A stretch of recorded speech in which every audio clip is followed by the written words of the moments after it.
오늘의 말씀은 레위기 14장 33절부터 57절까지 말씀입니다.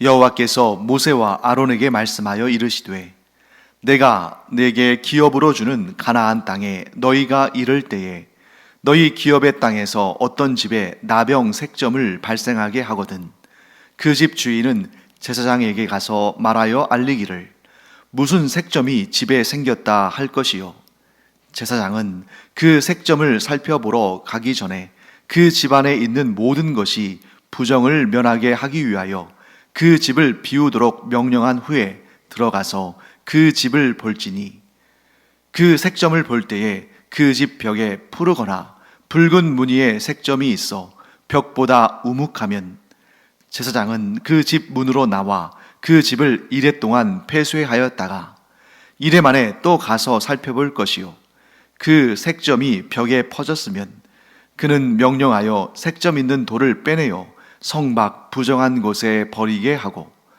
또 집안 사방을 긁게 하고 그 긁은 흙을 성 밖 부정한 곳에 쏟아버리게 할 것이요 그들은 다른 돌로 그 돌을 대신하며 다른 흙으로 집에 바를지니라.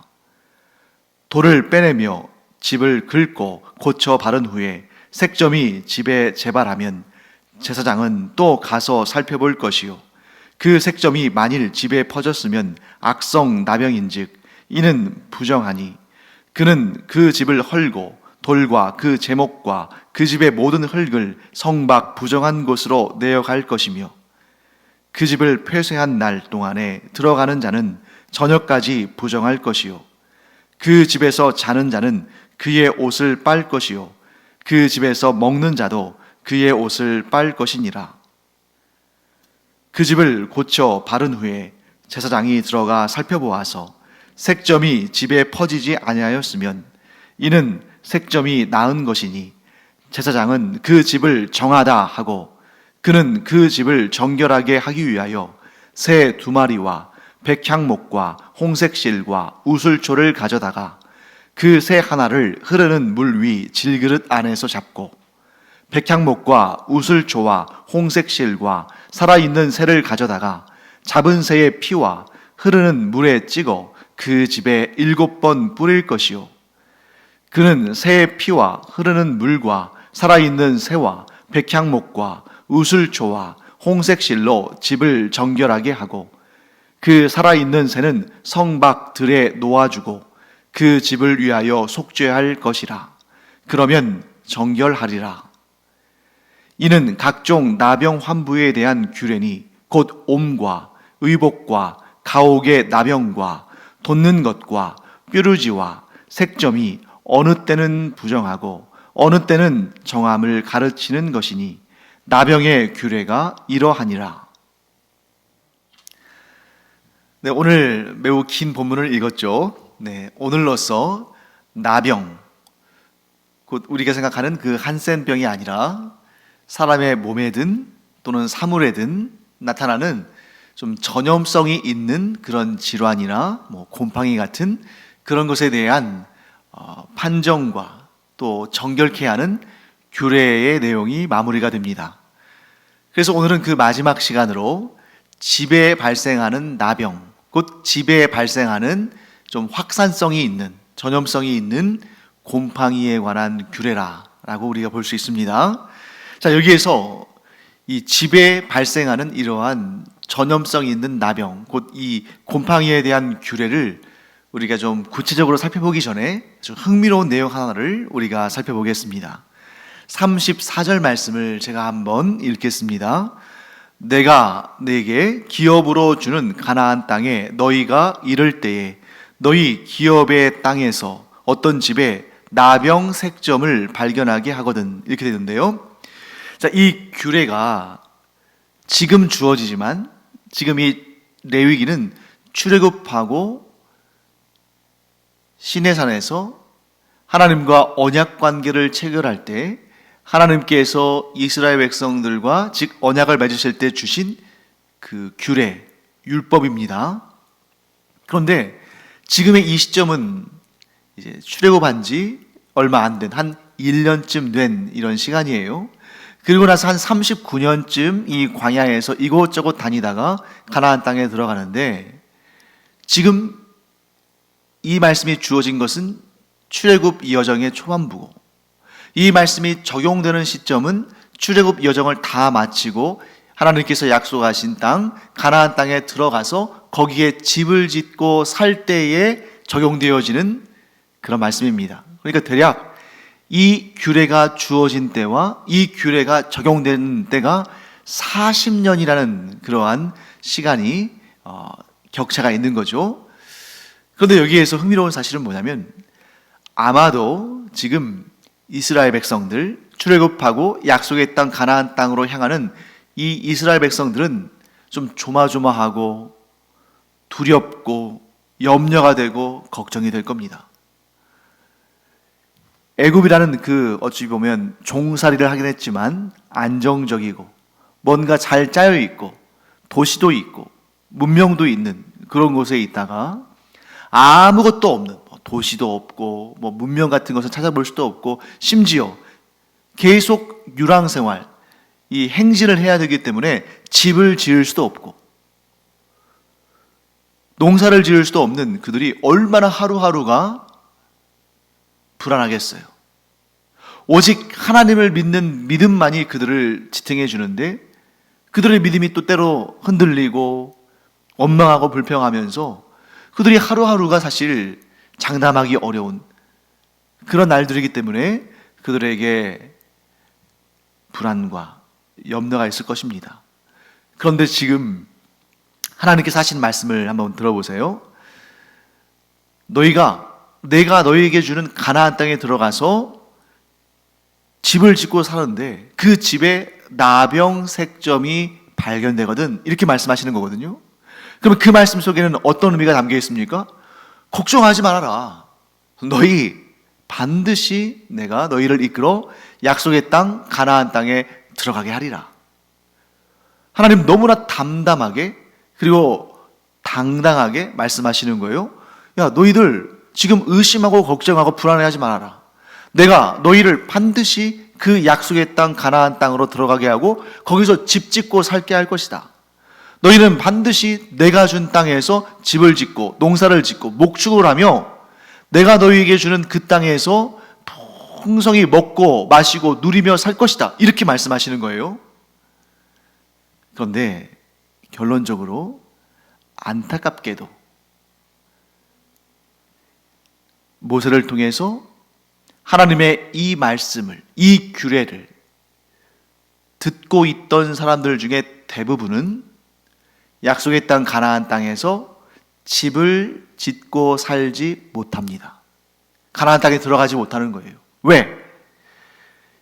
이 레위기의 말씀을 지나서 이제 우리가 민수기를 보게 되는데, 그 민수기에서 그들이 하나님께 순종하며 하나님께서 인도하시는 대로 믿음의 발걸음을 걸었다면, 그들이 하나님께 믿음으로 반응했다면 한 1년쯤 지나서, 그러니까 출애굽한 다음에 1년쯤 지나서 하나님께서 시내산에서 그들과 언약을 체결하신 다음에 얼마 지나지 않아서 그들이 약속의 땅 가나안 땅으로 들어갈 수 있었는데, 그 가데스 바네아라는 곳, 거기에서 지금 출애굽한 다음에 한 1년쯤 지난 때입니다. 이제 얼마 안 있으면 그 약속의 땅 가나안 땅이 보이기 때문에 거기가 어떠한 곳인지를 알기 위해서 모세가 이스라엘의 12지파 가운데 한 명씩 정탐꾼을 뽑아서 보냅니다. 그런데 우리가 잘 알다시피 여호수아와 갈렙을 제외한 나머지 정탐꾼들은 아주 부정적으로 반응했습니다. 자, 우리가 보기에도 그들은 거인이고 우리는 그들 앞에 메뚜기처럼 연약한 존재다. 우리가 감히 저 땅을 차지할 수 없다, 이렇게 믿음 없는 말을 하는 거죠. 반면에 여호수아와 갈렙은 어땠습니까? 야, 저들은 우리 밥이다. 하나님께서 저들을 우리 손에 붙이셨다. 우리가 얼마든지 충분히 그 땅을 차지할 수 있다, 이렇게 믿음으로 반응했습니다. 결국 애굽에서 출발한 사람들 중에 어린아이들, 그들은 지금 불신앙으로 반응하고 막 그러할 단계가 아니죠. 그냥 어린아이들이니까 그 어린아이들과 믿음으로 반응한 여호수아와 갈렙만이 하나님께서 약속하신 그 땅 가나안 땅으로 들어가서 집을 짓고 살았고, 나머지 모든 사람들, 믿음으로 반응하지 않은 사람들은 다 광야에서 40년의 그 유랑생활 가운데 다 죽고 그 약속의 땅 가나안 땅에 발을 딛지 못하는, 그러니까 이 명령을 우리가 지금 이 명령을 듣고 있는 사람들은 미래를 살지 않았으니까, 미래를 경험하지 않았으니까 모르겠지만, 우리는 그보다 훨씬 후에 한 3,500년 후에 사는 사람들이니까 그들이 어떠한 결과를 보였는지를 알잖아요. 너무 안타까운 것입니다.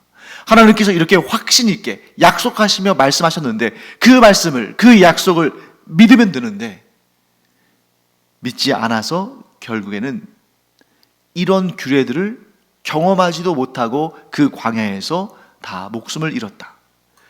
하나님께서 분명히 말씀하시는 것입니다.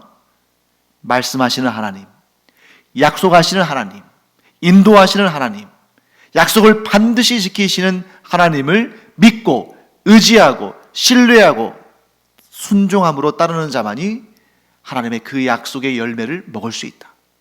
그 복을 누릴 수 있다. 꼭 기억하기 바랍니다.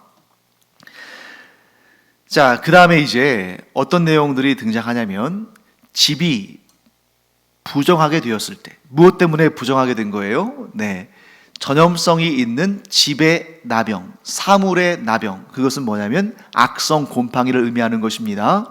자, 그것이 발생했을 때 어떻게 할 것인가?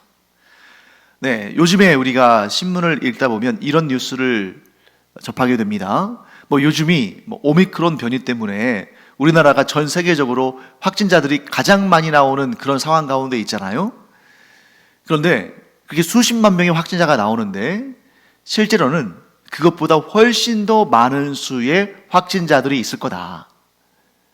왜냐하면 증상이 있어도 모든 사람들이 PCR 검사나 신속 항원 검사나 이런 거 받지 않고 그냥 감춘다는 거예요.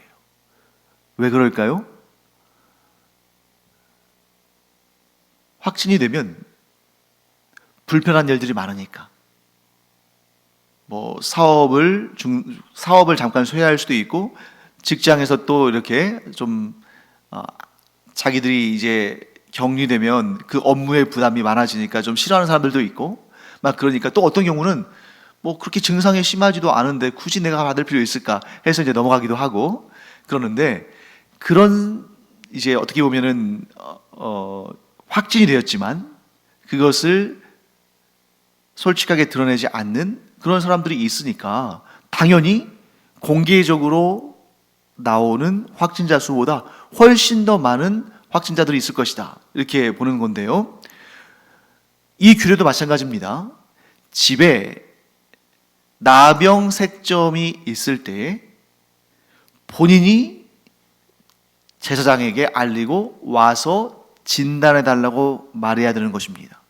그러니까 제사장이 집집마다 찾아다니면서 어느 집에 나병색점, 곧 그러한 악성 곰팡이가 있는지 다 조사할 수 없는 거예요.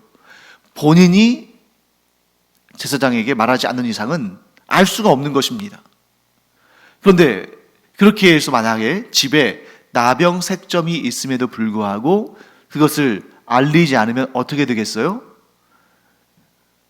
그들이 집단 생활을 하기 때문에, 그러니까 이스라엘의 이 가나안 땅의 구조는 큰 성이 있고 그 성 안에 다닥다닥 집이 붙어 있는 그러한 경우가 많습니다. 그렇기 때문에 어느 한 집에 나병색점이 있는데 그가 제사장에게 말하지 않아서 그 집을 정결케 하는 그러한 규례를, 그러한 의식을 행하지 못하면 그 악성 곰팡이가 집에서 집으로 쭉 퍼져나가겠죠. 그러니까 지금 뭐예요? 정직하게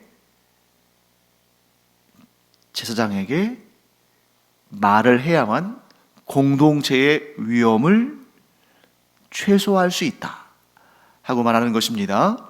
그래서 지금 여기에서 강조되는 것은 뭐예요? 집에서 나병 색점을 발견하면 주저주저 하지 말고 바로 제사장에게 알려야 한다. 그래야 조치가 취해진다 하는 것입니다. 자, 여기에 구약의 특징이 있죠. 자, 구약의 백성들은 자기가 죄를 지었거나 혹은 나병이 있거나 혹은 자기 집에 나병 색점이 있을 때 그가 제사장을 청해서 그에게 알리고 그를 통해서 진단을 받고 또 그러한 상태를 처리해야 됩니다. 제사장이 그런 역할을 했죠. 그런데 오늘날 우리는 그러지 않잖아요. 그러나 이것을 영적으로 해석해 보면 구약 백성들은 제사장이라는 존재를 통해서 하나님을 만나고 하나님께로 나아갔지만 오늘날 우리는 어떤 인간, 목사도 아닙니다. 전도사도 아니고 또 가톨릭의 신부도 아니에요. 오늘날 하나님을 믿는 사람들은 모두 어떤 사람을 통해서 하나님께 나아가는 것이 아닙니다. 우리는 오직 예수 그리스도를 통해서 예수 그리스도를 통하여 하나님께 나아가는 거죠. 그렇기 때문에 구약 백성들은 제사장에게 죄를 알리고 속죄 제물을 가져가고 그래서 그 제물을 하나님께 드리고 또 속죄를 받고 또 자기의 나병 환부나 혹은 집에 있는 나병 색점을 제사장에게 알리고 제사장이 와서 진단하고 또 나중에 하나님께 그 정결규례의 제사를 드리고 그래서 정하다는 판정을 받고 이렇지만 우리는 어떤 사람을 통해서 하나님께 나아가거나 사람을 통해서 정결케 되었다거나 속죄받았다거나 하는 그런 판정을 받는 것이 아니라 우리는 오직 우리의 주님 예수 그리스도를 통해서 죄사함을 받고 정결케 되고 하나님께로 나아간다. 이것이 바로 구약과 신약, 옛 언약의 시대와 새 언약 시대의 결정적인 차이다. 우리는 오직 예수 그리스도를 통해서 죄사함 받고 정결케 되고 하나님께로 나아가며 하나님의 자녀가 된다 하는 것을 우리가 꼭 기억하기 바랍니다. 자, 이제 구체적으로 집의 부정을 해결하고 정결케 되는 방법에 대해서 우리가 살펴보겠습니다. 자, 여기에도 좀 차이가 있다는 걸 아셔야 돼요. 사람의 몸에 나병이 생겼을 때는 그가 진영 밖으로 나아가서 격리됩니다. 그리고 그가 나병으로부터 노임을 받게 되면, 즉 나병이 나으면 제사장에게 알리고 정결케 되었음을 다시 확인받아야 됩니다. 그때 제사장은 이 나병 환자의 치료에 대해서 그가 치유함을 받는 것에 대해서 무슨 역할을 하는 게 아니에요. 단지 부정한지 혹은 정결한지 그것만 판단할 뿐입니다. 그 환자의 병을 고치시는 분은 누구예요? 하나님이신 거죠. 그런데 이 사물 나병, 곧 집에 생긴 나병 색점은 사람들이 고칩니다. 이 사물은. 그래서 어떻게 해요? 그 과정이 설명되는데 사람과 사물이 다른 거죠. 사람은 하나님께서 고치시고 제사장이 정결하다고 판정만 하는 것이고 사물에 있는 나병색점은 사람들이 조치를 취하고 고치고 제사장이 그것을 또 정결하다고 확인해 주는 그런 과정이라는 것입니다. 사람과 사물의 차이죠. 자, 일단 그 집에 나병색점, 곧 곰팡이의 흔적이 발견이 되면 그러면 제사장을 불러서 확인해 보게 합니다. 그러면 이것이 지금 나병색점인지 아닌지 어떻게 알 수 있을까? 그래서 지난번에도 우리 살펴봤습니다만 이게 곰팡이라는 것을 뭘 알 수 있어요? 색깔이 붉거나 푸르거나 또 곰팡이의 색깔을 의미하는 거죠. 그래서 집에 푸르거나 붉은 그러한 색점, 즉 그런 어떤 흔적들이 보이면 이거 집의 나병, 곧 악성 곰팡이 아닐까? 근데 거기다가 이게 움푹 들어가 있다는 거예요. 움푹 들어가 있다는 것은 뭐냐면 오늘날 집들은 뭐 시멘트나 뭐 돌이나 이런 걸로 이렇게 돼 있으니까 이렇게 움푹 들어가지 않겠지만 이 이스라엘의 집들은 돌로 집을 기초를 세운 다음에 벽을 흙으로 바릅니다. 흙으로 바르기 때문에 이게 좀 약간 무르죠. 그래서 악성 곰팡이가 거기에 피게 되면 이게 흙이 이렇게 움푹 패이듯이 어떠한 흔적이 남는다는 것입니다. 그러면 이거 악성 곰팡이다, 즉 집의 나병이다 라고 곧바로 판정하는 것이 아니라 자기가 판정할 수 없어요. 제사장을 부릅니다.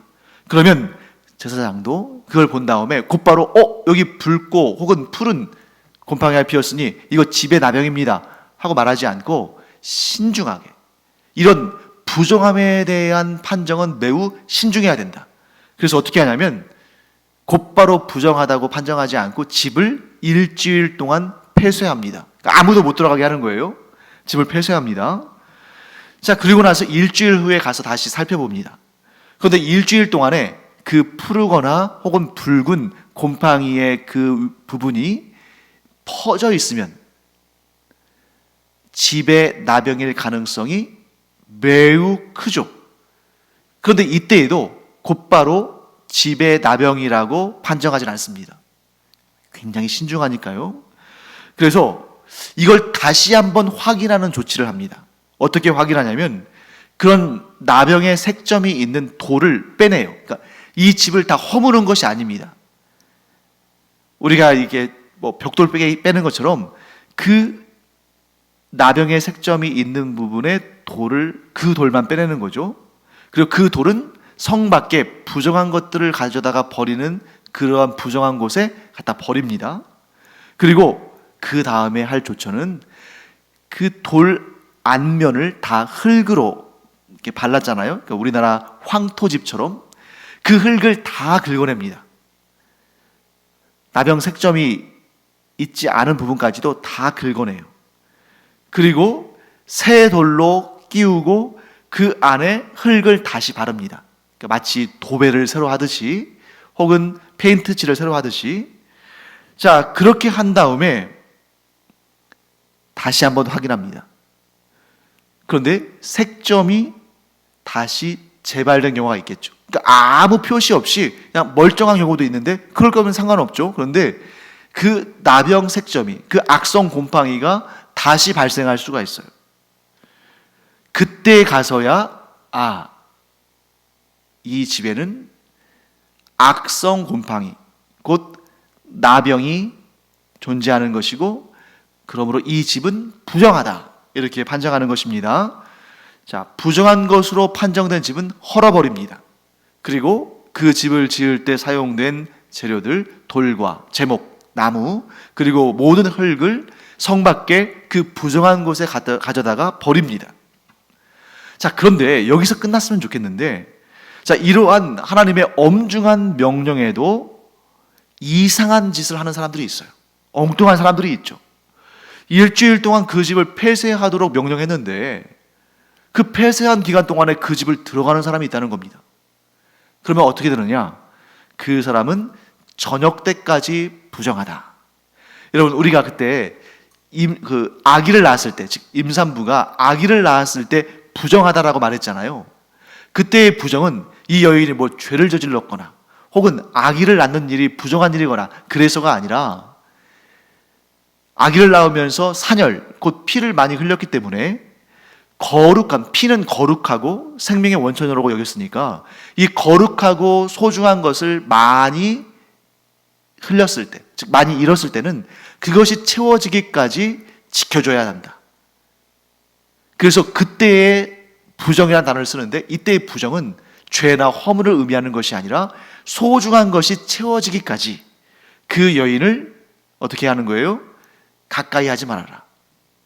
그렇기 때문에 그 여인이 부정한 기간 동안, 아들을 낳고 나서는 40일, 딸을 낳고 나서는 80일, 그 기간 동안에는 그 여인이 부정하다고 일컬음을 받으니까, 그때 부정은 그렇게 나쁜 의미는 아닙니다.